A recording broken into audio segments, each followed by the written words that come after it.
How to fix Google Play Store can't install app. Hello guys, so all what you have to do is open the settings, open the apps manager on your phone, go to the apps and then search for Google Play Store right here, click on it, click on this for stop and then go to the storage, click on it also, click on clear data, clear cache and then go back and now click on the Google Play Services options right here.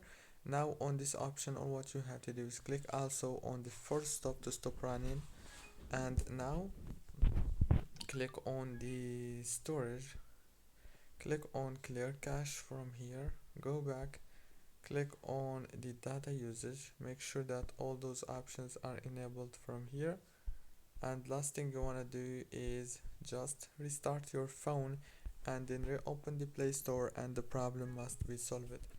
Don't forget to like and subscribe, and thank you very much for watching this tutorial until the very end.